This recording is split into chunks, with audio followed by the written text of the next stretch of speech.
Good afternoon, everybody. Some folks are going to be coming in. I hear we're parking sort of impacted on campus. And those of you who know university campuses know that that there's nothing that faculty and staff don't talk about more than the parking situation. And because of all the construction on campus and stuff, it's become even tighter. So we're sorry that some people have had trouble. I'm thinking of a way to make it a little easier for people for the next meeting, for people coming from off campus. So I want to welcome you all to the Andrews Gerontology Center, Leonard Davis School of Gerontology. Many of you know, but I'll just mention for those who may not, this is the oldest and largest and one of the few schools of gerontology in the world. The school was founded 34 years ago by Leonard Davis, and prior to that, AARP established the building and helped build it, and this enterprise called the Andrews Gerontology Center. And so the two are sort of interlinked entities, and they're basically one and the same. Our school being at USC, is a research-oriented professional school. It trains practitioners, it trains basic scientists, and blends the two in an interdisciplinary way that is very important in the study of a field as complex as gerontology. And I think some of these interlocking themes, I believe, will become quite evident to you in the presentation of our honored guest today.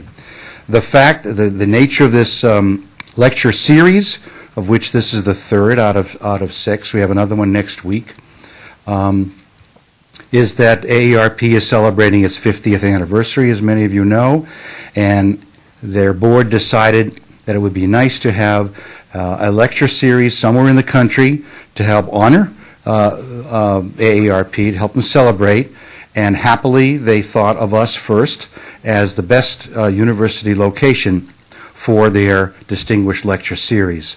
So we're very grateful to AARP, very happy that they, as another sign of this good relationship that we've had with each other over these many years.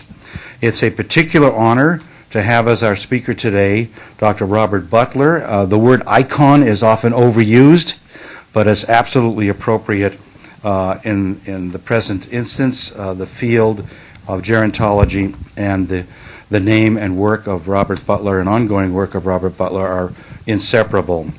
Just briefly, he is currently president and CEO of the International Longevity Center and also professor of geriatrics and adult development at Mount Sinai School of Medicine in that little city somewhere in the Northeast Corridor.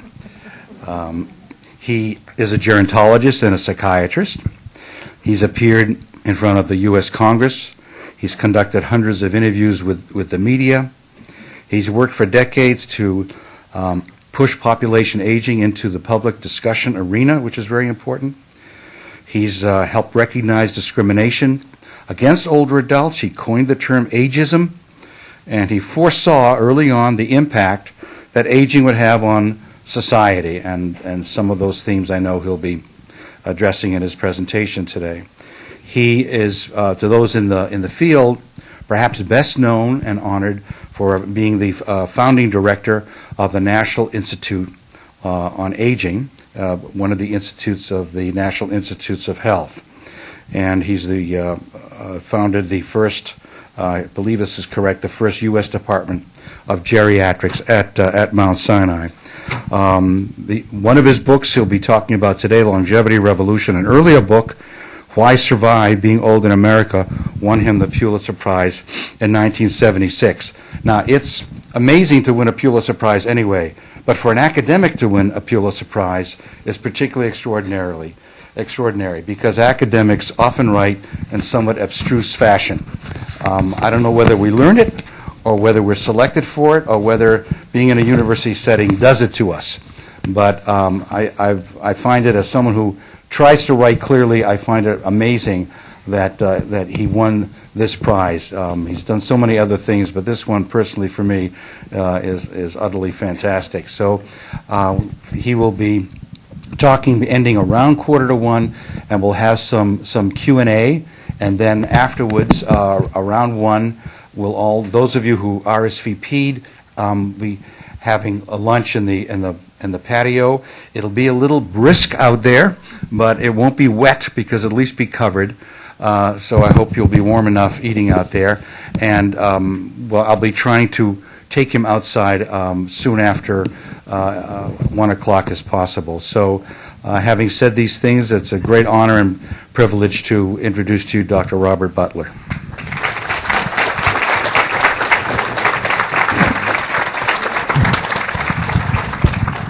Thank you, Jerry. It's a great pleasure to be back here at this wonderful institution, which I have a long relationship with, beginning with Jim Beeren many years ago, because he's my oldest collaborator. We began to work together in 1955. And then Ed Snyder, the next. One of the remarkable things I think about this great institution is you've only had 3 leaders, to my knowledge, which is quite remarkable over its long and healthy and vibrant span of life. And so I have Jerry in my life, I have Ed Snyder in my life, and I have Jim Beeren in my life. And it's a great pleasure to be here today and to talk to you about my newest book, The Longevity Revolution,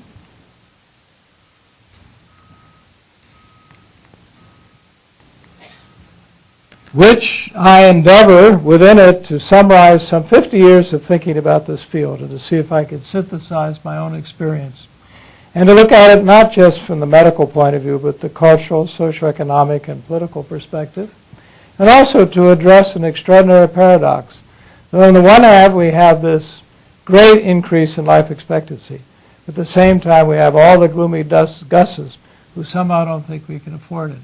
Then I wanted to deal with a lot of misinformation and myths and offer some genuine solutions to such challenges as Social Security and Medicare, and to provide a kind of agenda for action. Now, I know everybody in this room is well aware of the fact that in the last century, the 20th century, we gained an extraordinary 30 additional years of life. Unheard of. Just to give you a little sense of it, in 1776, the founding of our country, the average life expectancy was only 35. And by 1947, and now 77. This is greater gain than had been attained during the preceding 5,000 years of human history.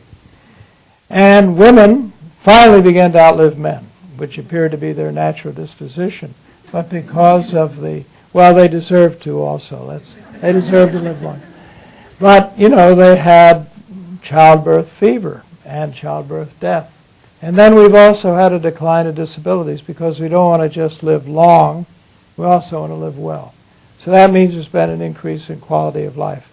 And for those that think that this gain in life expectancy is exclusively or predominantly due to the massive reductions in deaths from maternity, childhood, and infant mortality, should know that nearly 20% is actually from age 65 on. There's been a 60% reduction in deaths from heart disease and stroke, for example, since 1960.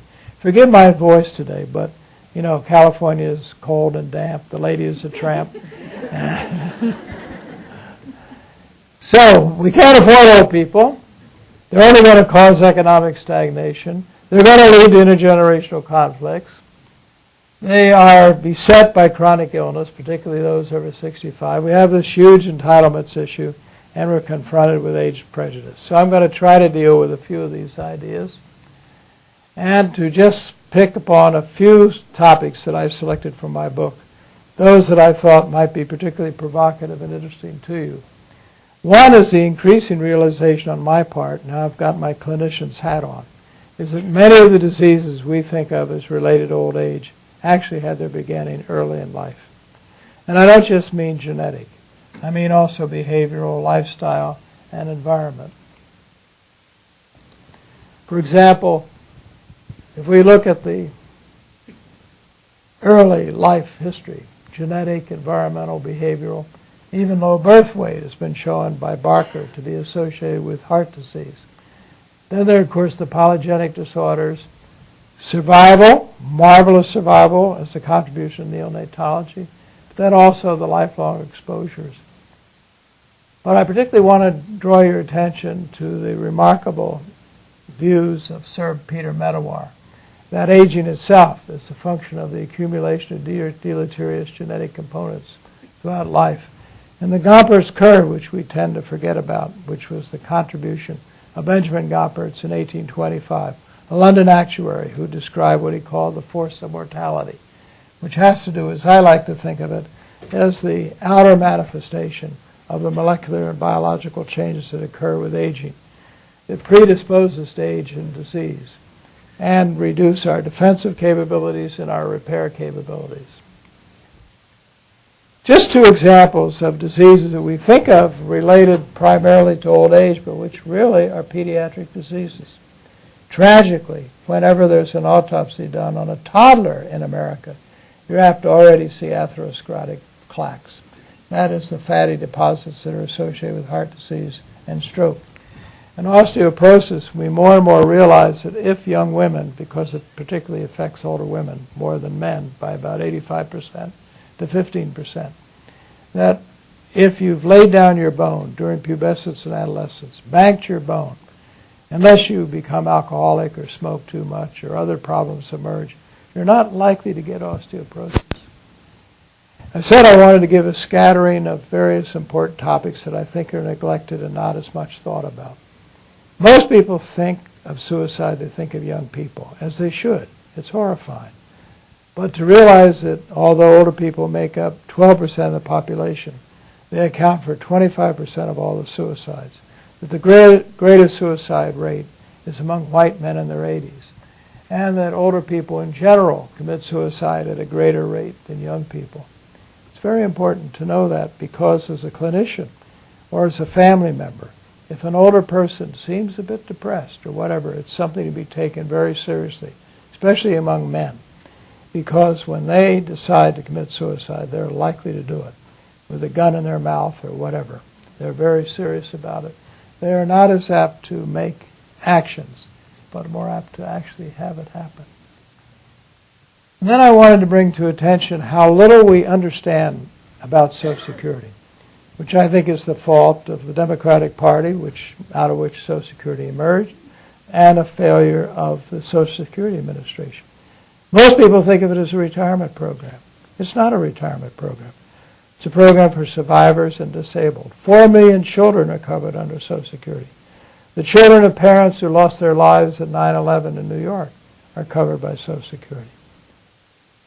Social Security is the only program that's never failed. As you all know, private pensions have frequently failed. Municipal pensions probably are now going to fail unless something dramatic happens.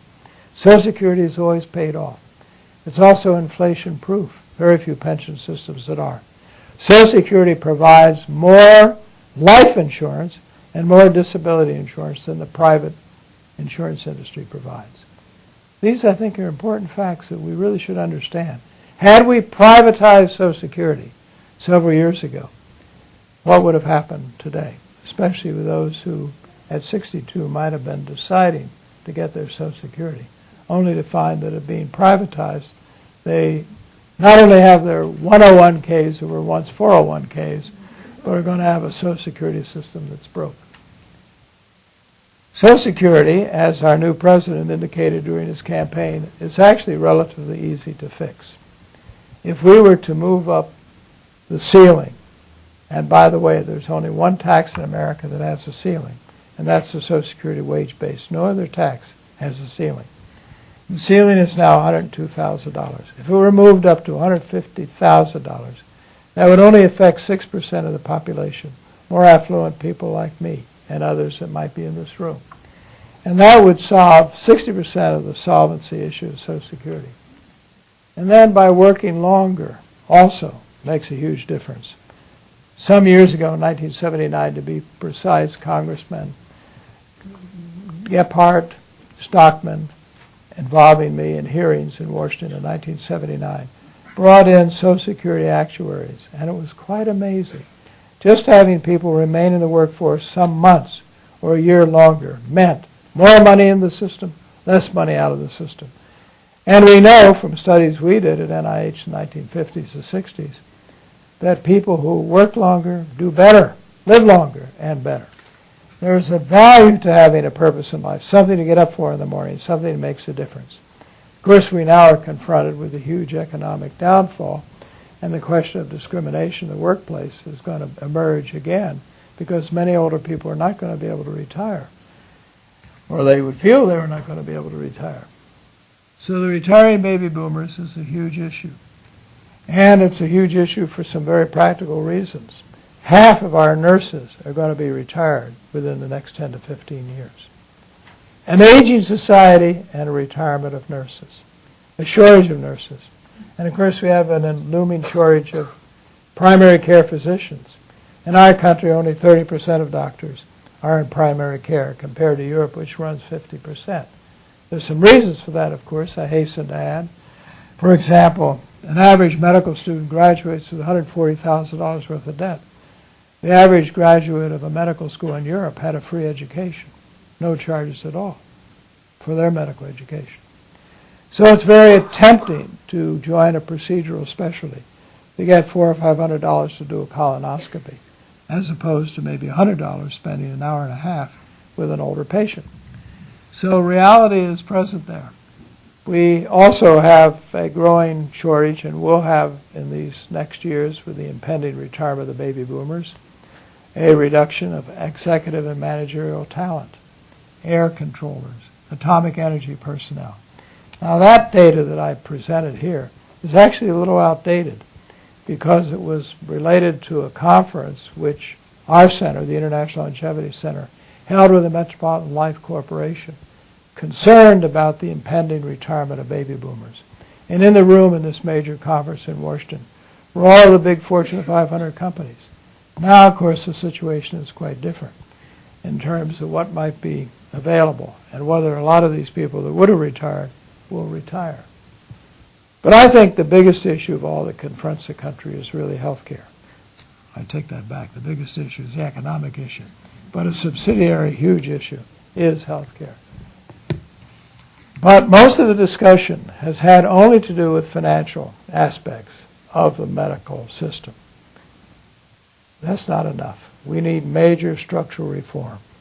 We need a seamless relationship between acute care, chronic care, end-of-life care.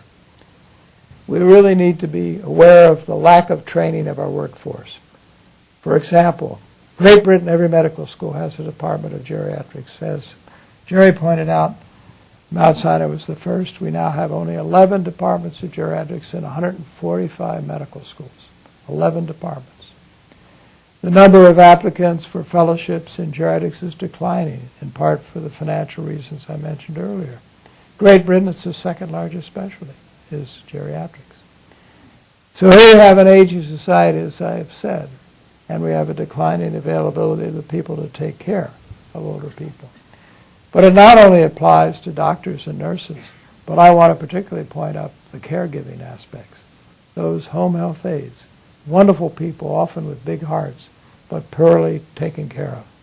They usually do not get pensions. They, even though they're part of the healthcare system, may not even have health benefits.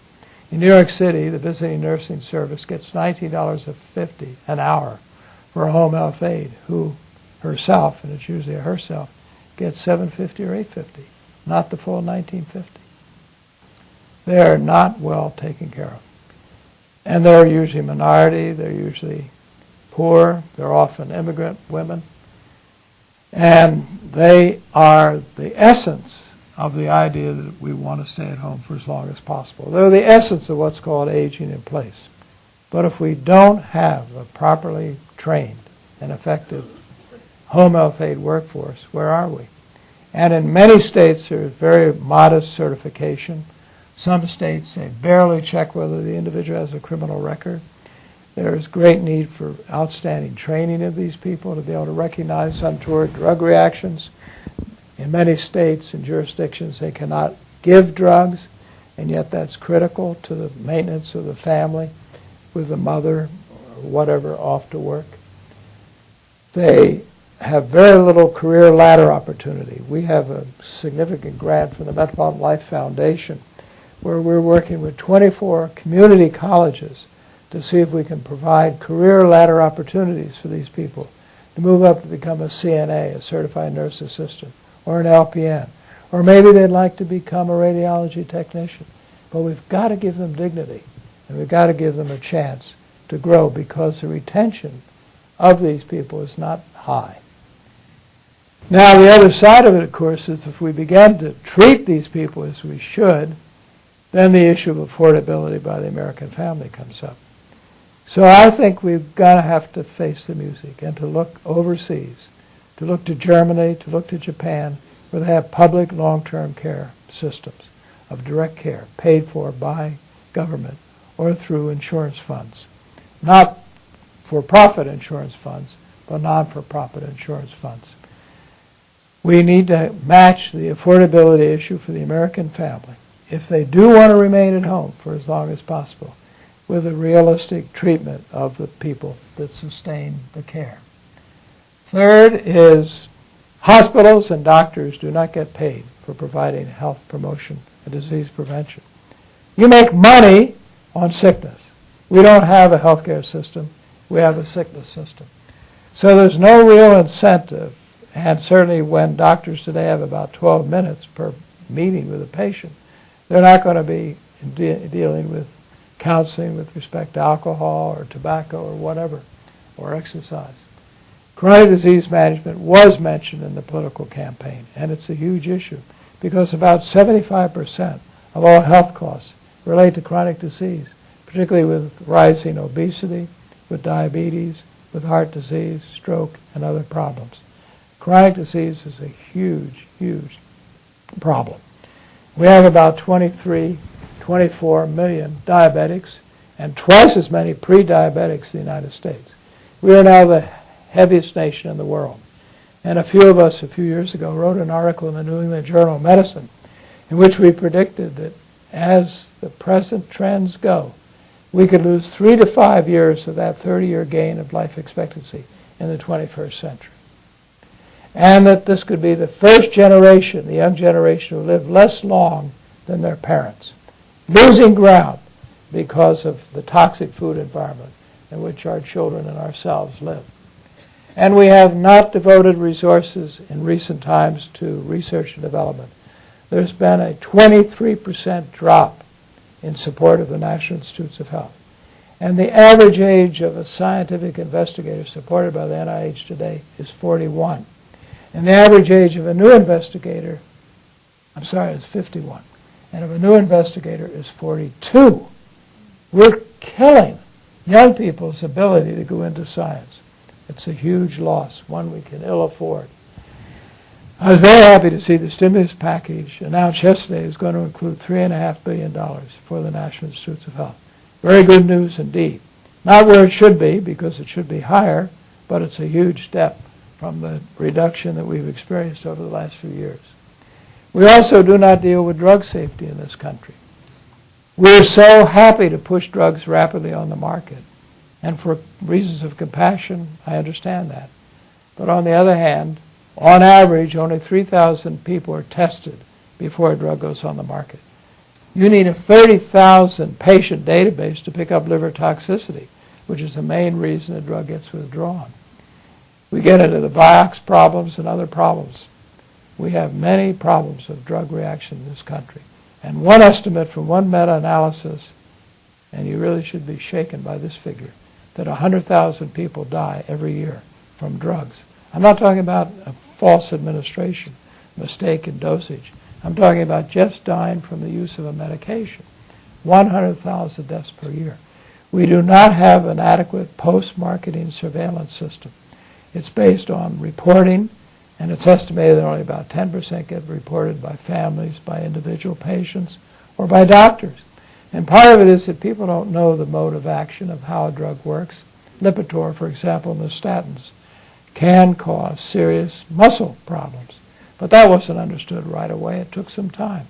So we need to have in place in each of our 10 districts, regions within our Department of Health and Human Services, competitive bids that will lead to the establishment within medical centers of programs that would be modeled very much after what's called the Boston Drug Surveillance Program, where you can really begin to properly monitor by having pharmacoepidemiologists, pharmacists, endocrinologists, neurologists, and others in a team that would monitor the introduction of drugs, all drugs, outpatient and inpatient, And by the way, that should include drugs that were never tested for effectiveness.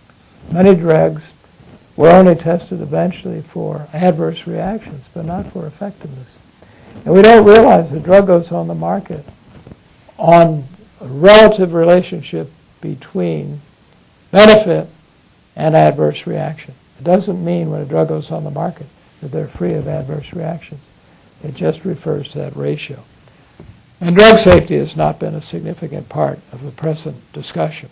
And yet 100,000 deaths puts it within the top 4 or 5 causes of death from therapeutic medications. When you think of the wonders of statins, of antihypertensive medications, and antibiotics, you just don't think of medicines as being a problem. And I've already mentioned caregiving. So we need to have a very different approach, in my judgment, to the health care discussion. And we have to realize how much money we spend. This chart was 2002, but now we're up to $7,000 per capita per year of cost for medical care. Look how different we are from those other countries. And yet we have very real questions about the quality of care. And now I am talking about mistakes, procedural mistakes in hospitals, drug misprovisions based on dose or even the proper medicine. We have a rule in my family, and I would recommend you all have it in yours. Any family members in a hospital, a family member should be in that hospital 24 hours a day. When the nurse comes with a medication, what is the medication you're giving my mom now? What is the dosage you're giving her? Because the estimates out of the Institute of Medicine, the National Academy of Science, is that somewhere between 48,000 and 96,000 people die every year from mistakes in drug administration, from mistakes in doing a procedure, or for what are called hospital-based infections. So our hospitals are not so clean, and we doctors don't always wash our hands between patients, and we should. The other, in the scattering of selected topics I wanted to bring up, was to look at the actual cause of death. This is different from looking at cause of death based on diagnosis, where you would have heart disease, cancer, and stroke in that order.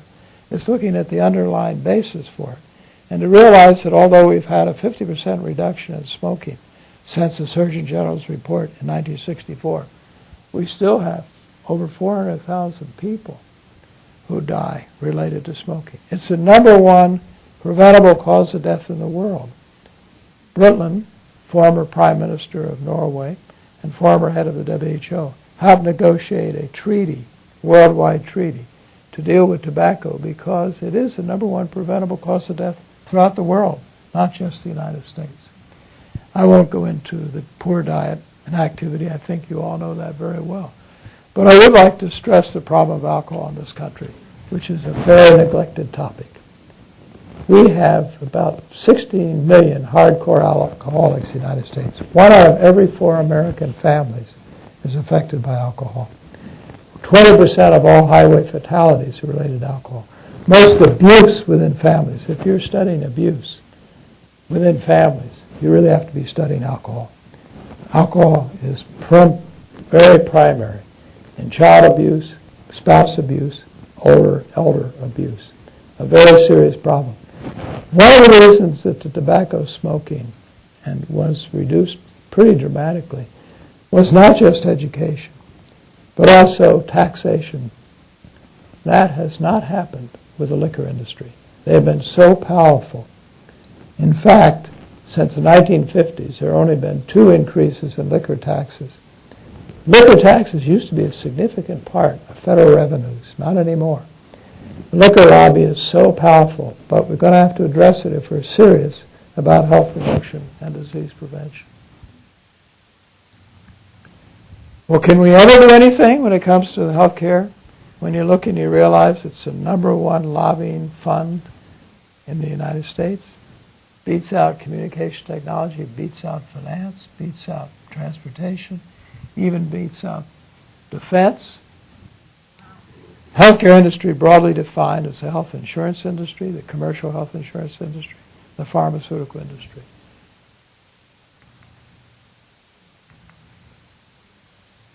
Medicare administrative costs are only 2%.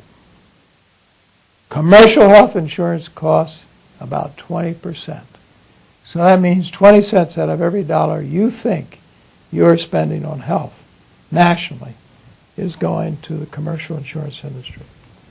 For marketing, for advertising, for selling, for profits, for claims adjustment, which often means claims denial. I, for one, see no advantage to the commercial health insurance industry. I think it's a total waste for our country. If we're really serious about health reform, I think we're going to have to deal with that. But no one's talking about it. No one that I'm aware of. None of the health policy experts that write in health affairs. No one is addressing what I think of as the most expensive part of the healthcare industry. Now, we need a new paradigm when it comes to healthcare. When it comes to health research. When I arrived at the National Institutes of Health as a young scientist in 1955, we had a wonderful, iconic, if I can use that word, director who had more or less decided on the disease of the month approach. The Disease Mission Institutes. Terrific, very successful, based on what I call the health politics of anguish. Cancer Institute, Heart Institute. If a family had diabetes, they could establish a juvenile diabetes foundation. And because each of the institutes at NIH have a direct budgetary line to Congress, which is pretty unique within our government, then these advocacy groups, family members who care deeply about something that happened in their family, could go directly to Congress to labor and lobby on behalf of whatever it might be, an orphan disease perhaps, cancer, heart disease, whatever. I think that's been terrific and very successful. But it's time also that we begin to address the underlying biology of aging.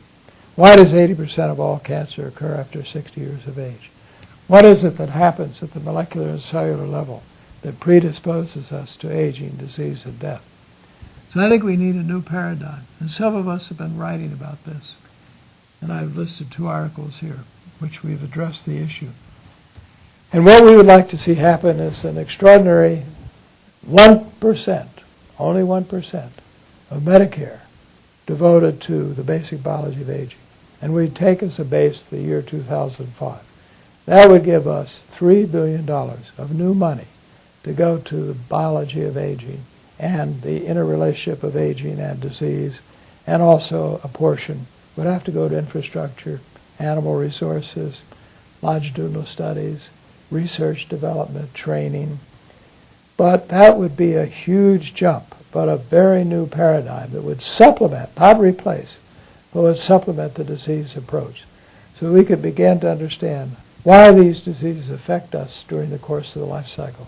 Why Alzheimer's disease, why does it begin to hit at the times that it hits? Now, I see my dear friend Tuck Finch in the room, and he may not agree with me, but I'm very worried about the lack of progress with regard to Alzheimer's disease.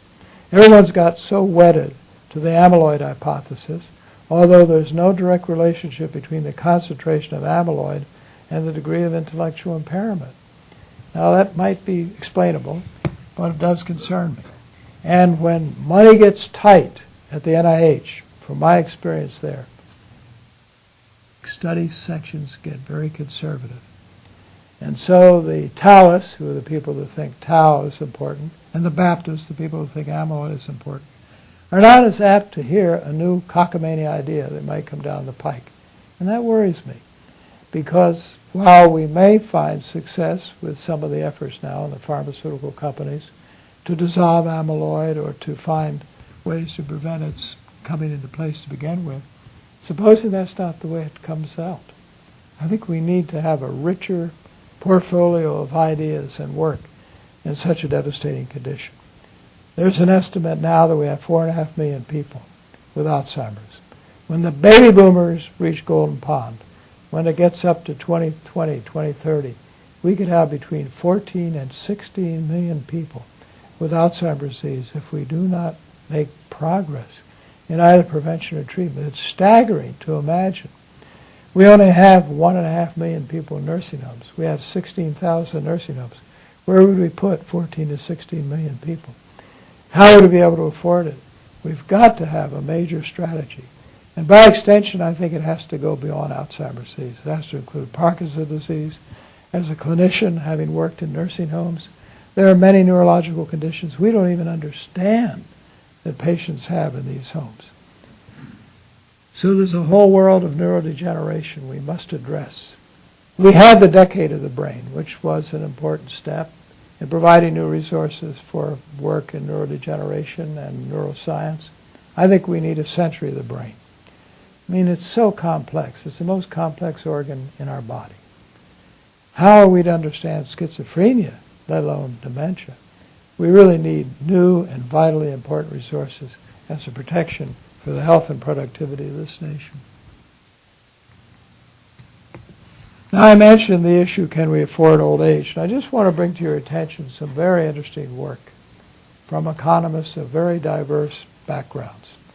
The more conservative University of Chicago's Department of Economics, the Rand Institution here, Yale, Harvard, our own center, Belfast, work that contradicts the usual perceived wisdom or received wisdom. That we all understand that as countries become wealthier, they're in a better position to provide resources for their citizens, assuming they're a benevolent government. But that the reverse is true, that as societies become more longevous and healthier, wealth is generated is a relatively new idea, attributable to the institutions I just mentioned. But very important because it says a lot about the idea that we can't afford old age. For example, Bloom and Canning of Harvard, originally Canning was from Belfast, have studied nations that have a 5-year difference in life expectancy, and finding that those that have an increased life expectancy over other nations have a greater and more rapid gross domestic product. Striking findings. I quote you from Science magazine just 3 years ago, in about February. So the idea that we are going to be confronted by economic stagnation as a result of increased longevity and population aging is questionable. There are two mechanisms by which this might have happened. One, I would cite the work of James Smith, an economist here at the Rand Institute, in which he follows cohort-wise an individual who's had a healthy childhood. And with a healthy childhood, they're more apt to have had a healthy adulthood. And if they have a healthy adulthood, they're more apt to have a better job. And they're more apt, therefore, to have saved more and invested more, and are more likely to have a productive old age. So that health throughout the course of life is clearly related to the generation of wealth. And of course, if you add up individuals collectively, that would be one mechanism as how health and longevity can contribute to wealth. But the second, of course, is what the Japanese like to call the silver industries. We often call the senior market. You all remember the 1960s, the youth market, and how attractive that was to business. And of course, as we know, one person's cost is another person's job, asset, and we see now how the green industries are beginning to emerge. So we have in the silver industries, or the mature market, financial services, although that certainly has been in the descent in recent months, legal services, healthcare. The only sector of our economy today that's generating new jobs is the healthcare sector. The only sector in American business today that's generating new jobs. Housing, living arrangements, travel, and hospitality. Then I mentioned at the outset the fear that we would be led to intergenerational conflicts. I only know 2 countries where there have been studies undertaken, France and the U.S.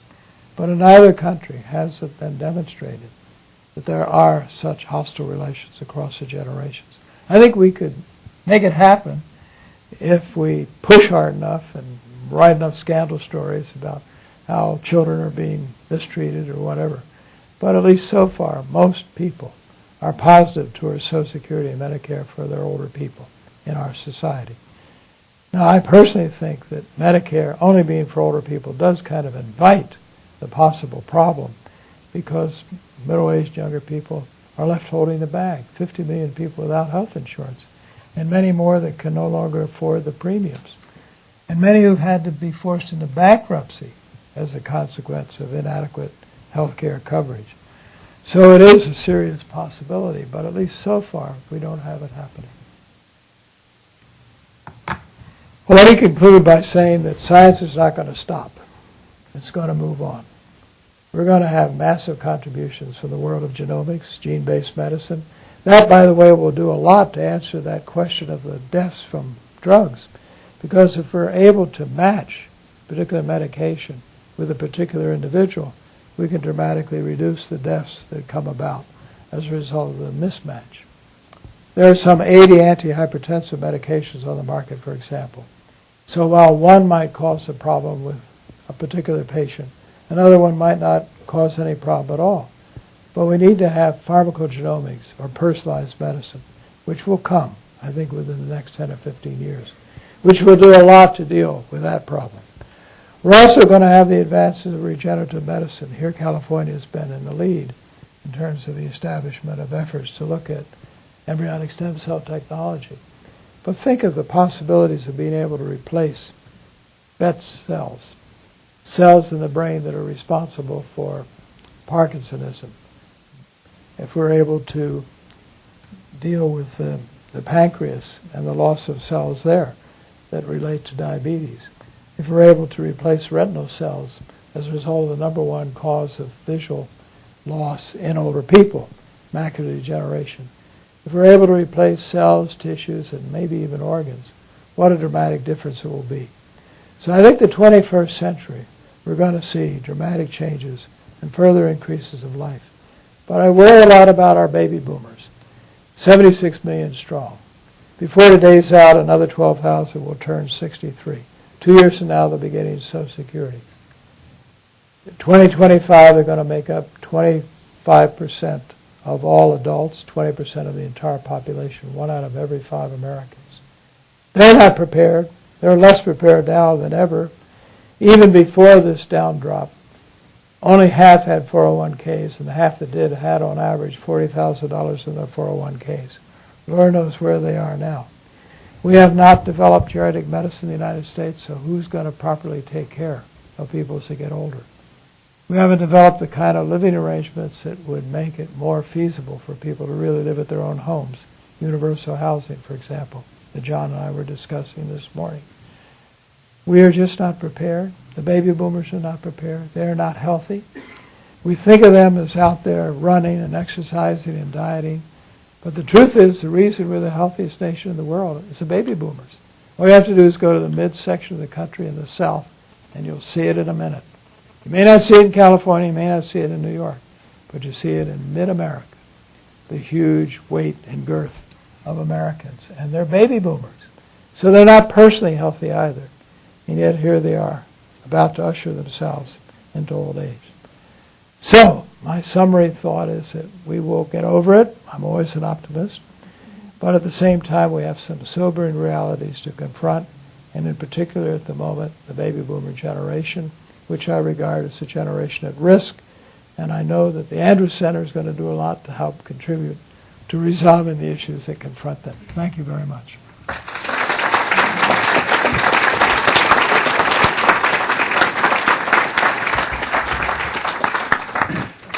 We have some time for questions.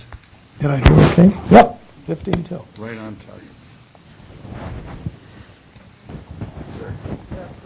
You mentioned you felt there's a shortcoming in the medical profession having to do with preventive care. I wondered if you could pick up a bit from dentistry. That about 40 years ago or so, there was an education, a public education about taking care of your oral condition, and even fluoridation perhaps was a contributing factor. But we saw about 20 years ago there was an oversupply of dentists. So therefore there was an effective program in the background. And the same thing with periodontists, the people who cut gums, and they typically were working with elderly people. But training 20 or 30 years ago taught people, what, you can floss your teeth. So I'm wondering, is there not some way that medical professions should be picking up on what seems to have been successful, well, in a certain sense successful, to the dentistry profession? Do you have any thoughts about that? Well, I think, when I first saw older people in 1955, as a young scientist, believe it or not, half of older Americans, meaning 65 and above, had no teeth. So you're absolutely right. There's been dramatic, remarkable change in these 53 years. Extraordinary.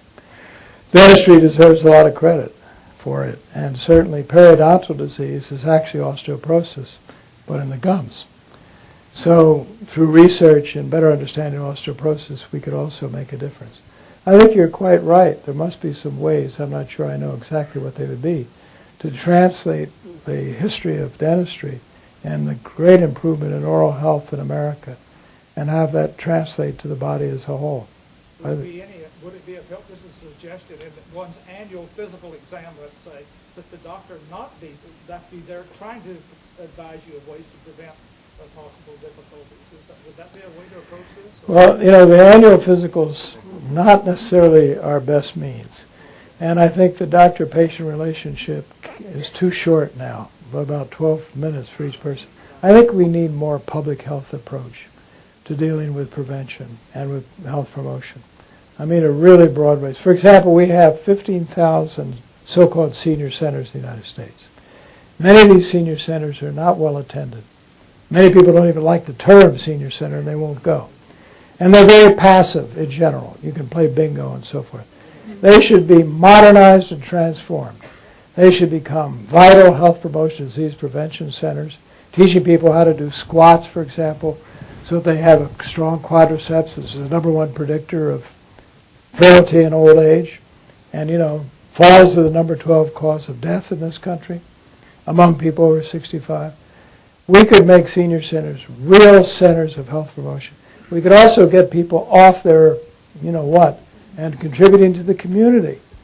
You know, they don't have to sit around and play bingo. They could actually participate with kids in after-school enrichment programs or whatever.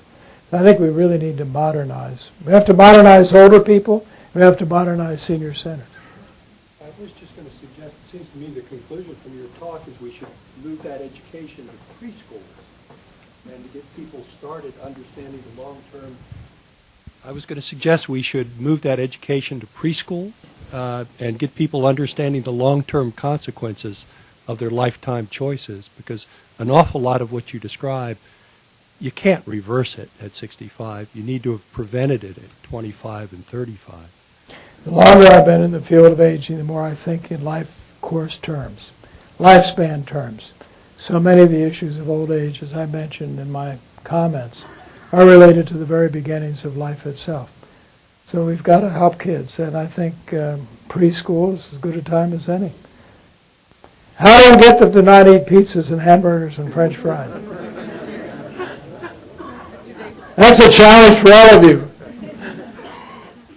Dr. Butler, when you got me a little worried there when you said that health insurance is just terrible. What do you think about commercial health insurance? Yes. What do you think of life insurance? I just bought life insurance. I thought, oh, Dr. Butler's going to say I shouldn't have done that. No, I don't have any problem with life insurance. I'm a little concerned about what we have planned for lunch. I'll be on you, Jerry.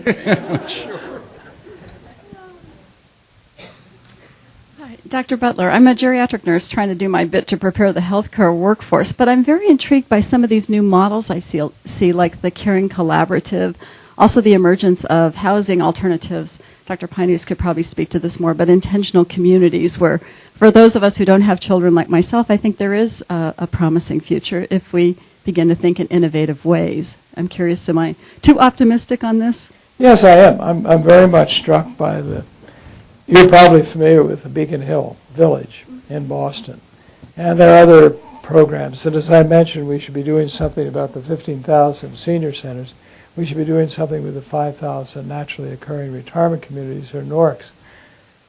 For those of you who don't know what I'm talking about, in Beacon Hill in Boston, which is relatively affluent, they decided that they would form a 501c3, which is a nonprofit corporation, that they would prearrange before they got into trouble for repair services if something went wrong with their plumbing or whatever.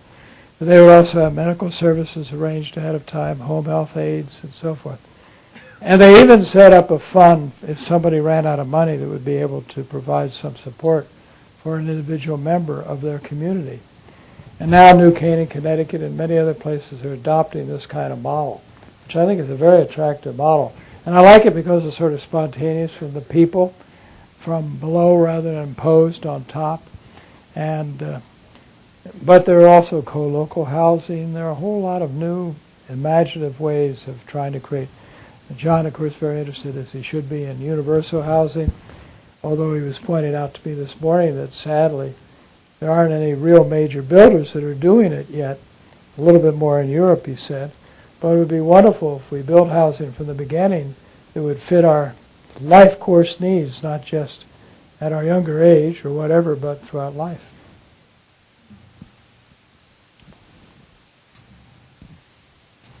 Tuck. As always, you give a tour de force. Bob, could you speculate on how we could get geriatric medical training back on course, and what the role of other allied health professions could be in geriatric care? I've actually never favored the idea of our having a new, possibly expensive and self-interested practice specialty of geriatrics. I have thought that we should capitalize on those that are already in medicine. And what we really need within every medical school is an academic group of geriatricians who would make sure that no one graduated from medical school or any residency program, whatever their specialty, without knowing the special issues of aging, the problems of pharmacy, problems that you can have a heart attack and no chest pain but can have intellectual confusion, that you can have hyperthyroidism and be apathetic instead of agitated. There's so many things to be taught, and I think that we should teach them so that we would be able to go to the primary care doctor, go to the gastroenterologist,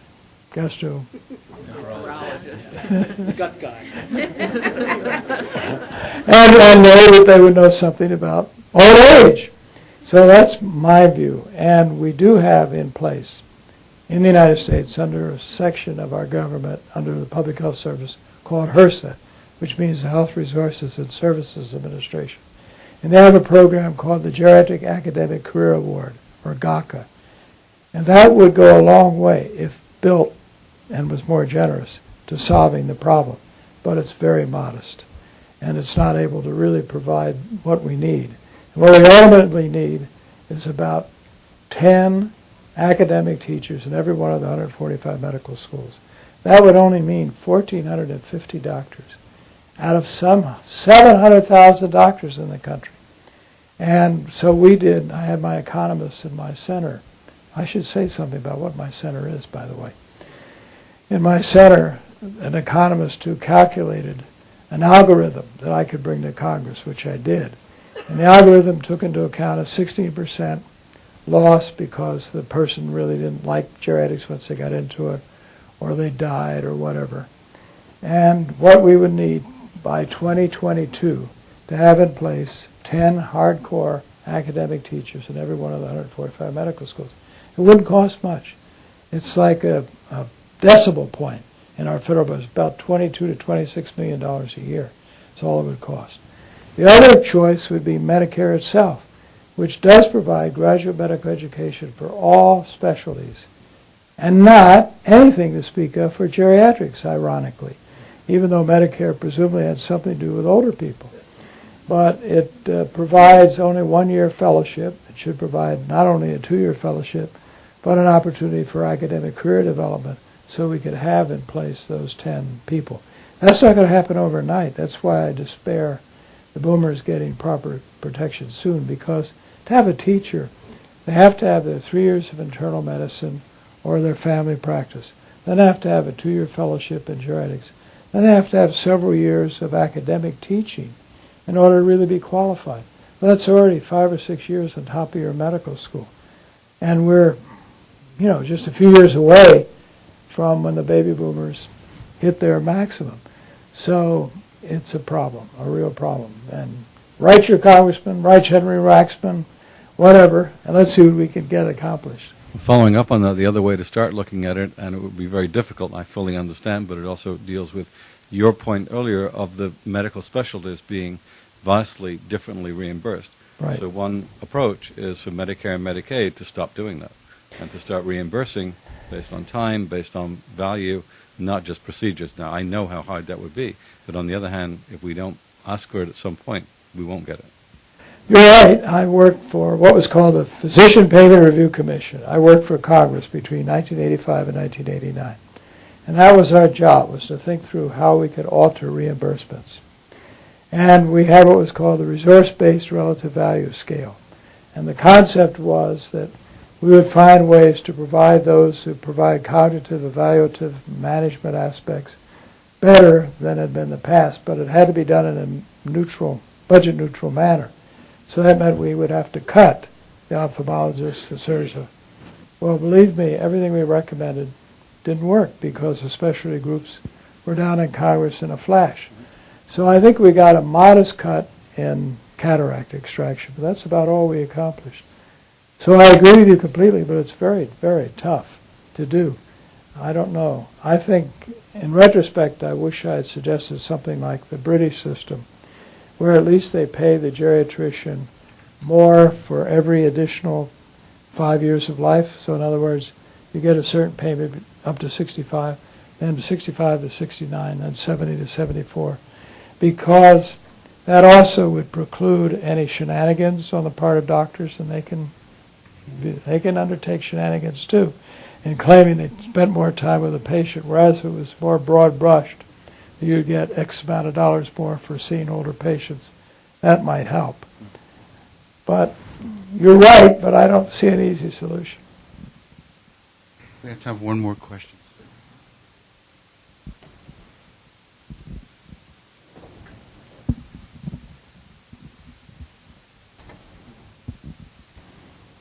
Isn't it more, time for a more perfect world where we could go for a single payer system instead of the mess that you have in Medicare Part D and Medicare in general, and what we've gone through, even through the younger people going through insurance? Well, my sly way of answering yes is to say that we don't need the commercial health insurance industry. Because if we have single payer, but rather than call for the single payer system, which everybody says is socialism and so forth, I'd rather just brutally attack the commercial health insurance industry. But how do you set them all out to work? And the other thing I like to remind people is we've had socialized medicine in the United States since the 1920s. It's called the Veterans Administration, where doctors work directly for the government. It has the best electronic system in terms of patient care of any system in the United States. And it hasn't led to the end of our republic.